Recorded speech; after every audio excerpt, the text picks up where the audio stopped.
Hello viewers, welcome back to my channel.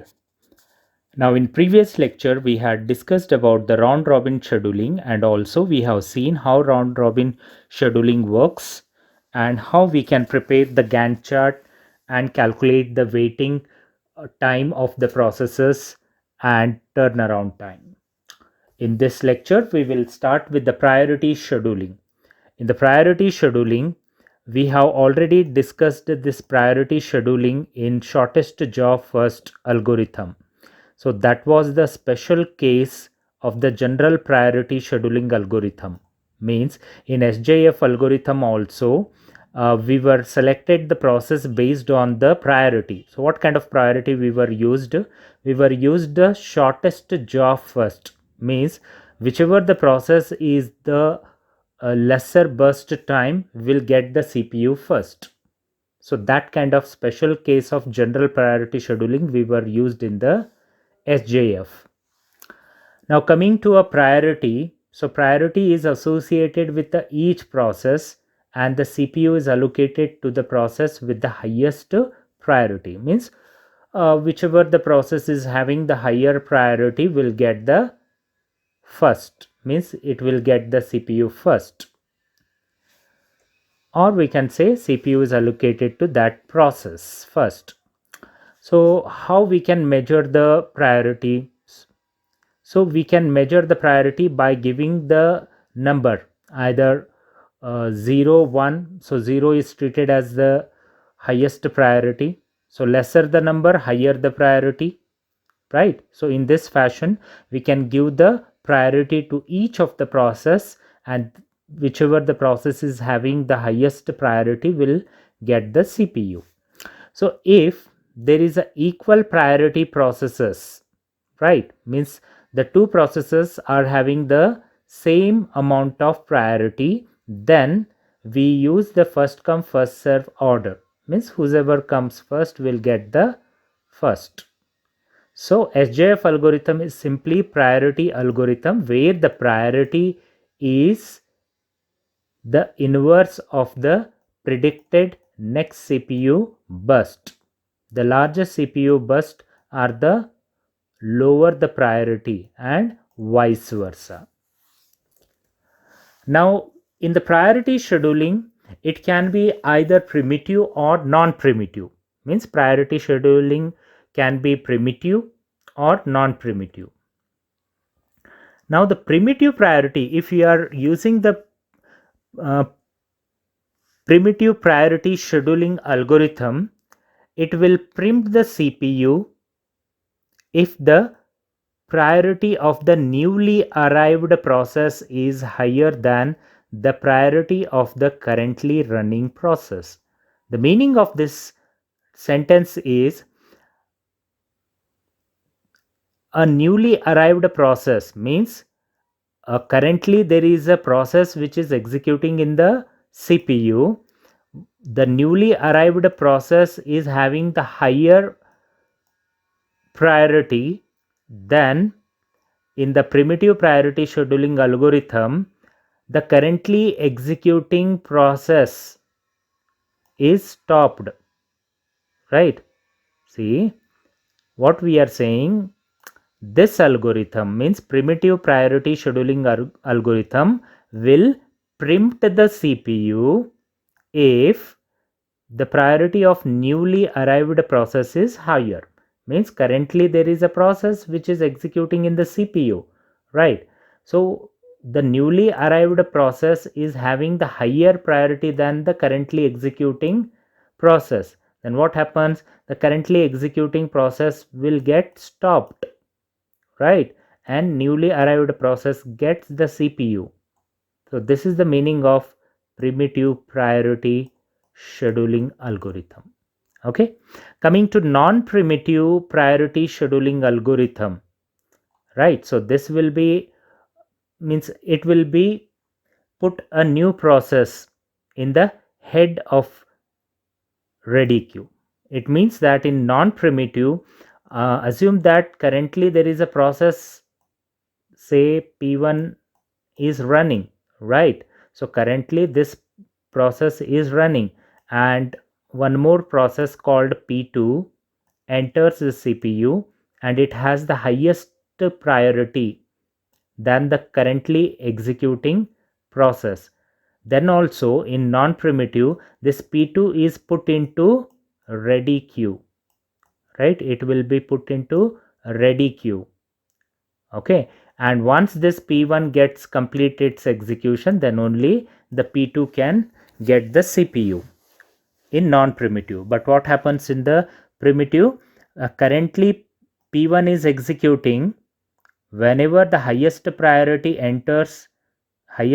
process enters.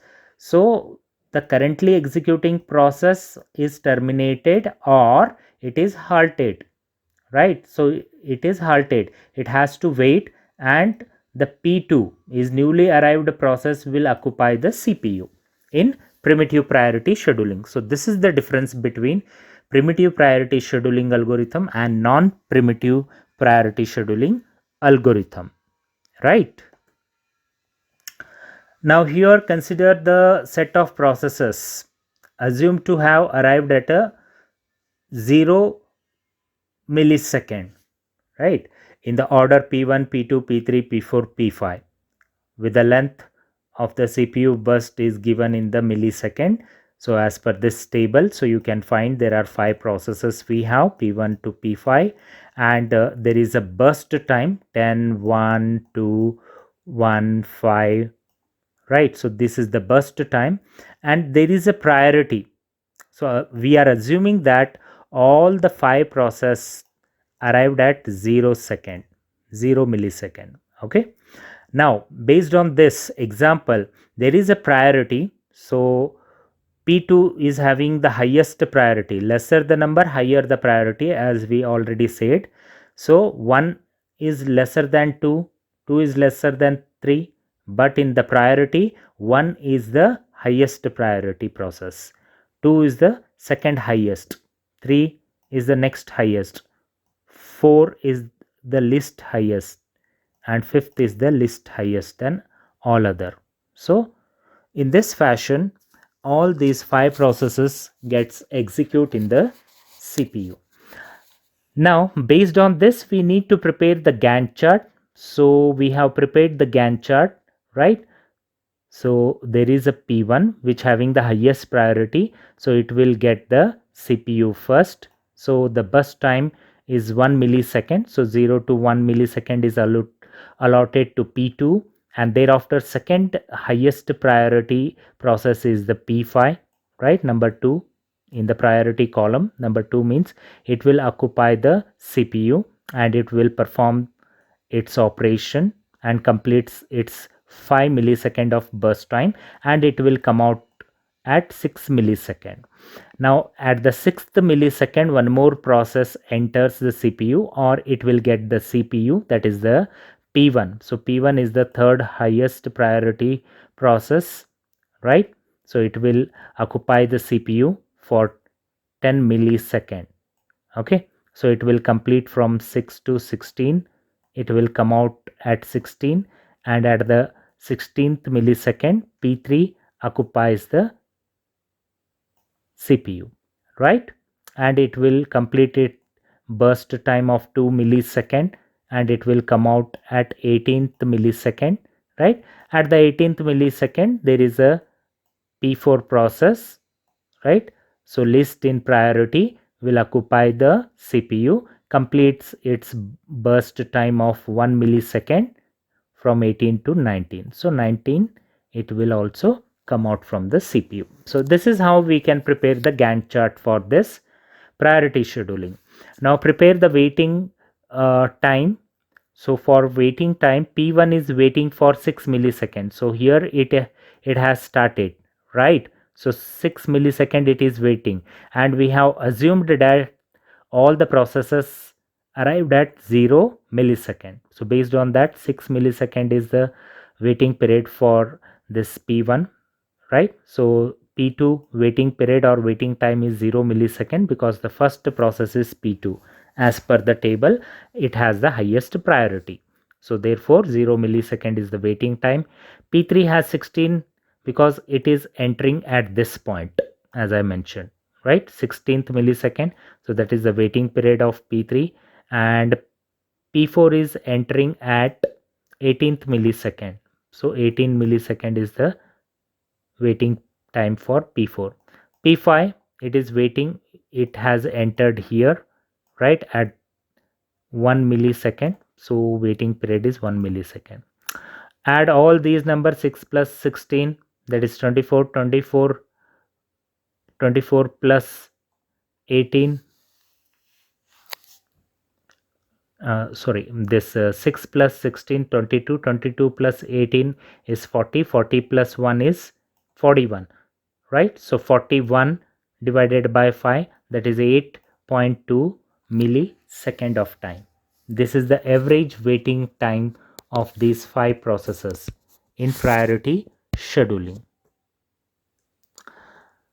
Now the problem with the priority scheduling is, because it works on the priority basis, whichever the process is having the highest priority will occupy the CPU.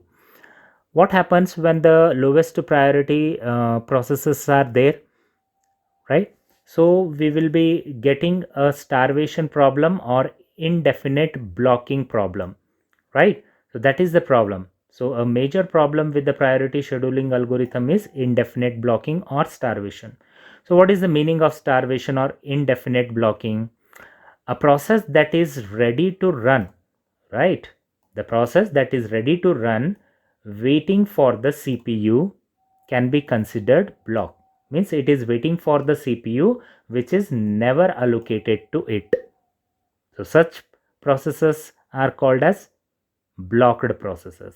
So priority scheduling algorithm can leave some low priority processes waiting indefinitely. Indefinitely means it is waiting from since so long, and highest processes are arriving and getting executed in the CPU. This lowest process is waiting from some time, or we can say from long time, right? So it is in indefinite state, or we can say indefinite blocking or starvation, because it is waiting from since so long. Highest processes are getting executed, and this lowest priority is waiting. Okay, so in heavily loaded system, most oftenly we find this problem in heavily loaded computer system. A steady stream of high priority processes can prevent a low priority processes from ever getting the CPU. Means in a heavily loaded computer system, highest priority processes are coming and getting the CPU, and it is preventing the low priority processes from getting the CPU. So this is called starvation or indefinite blocking. Now how to resolve this problem, right? We have a solution called aging.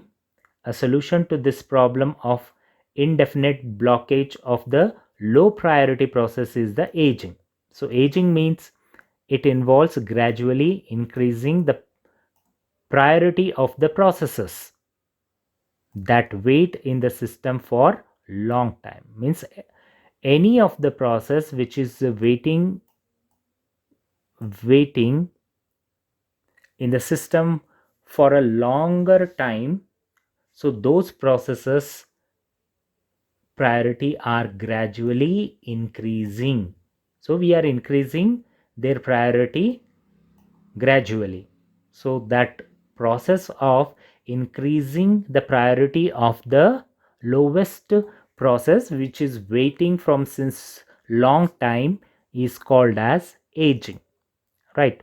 So let us consider an example. In example we will understand how this aging works. So if the property, right, so if the properties range from 127 to 0, means 127 is considered as low. As I said, lesser the number, higher the priority.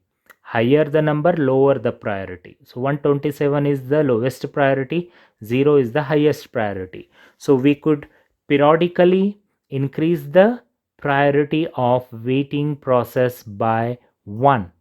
So what we are doing here, every second right? We are increasing the priority of waiting process by 1.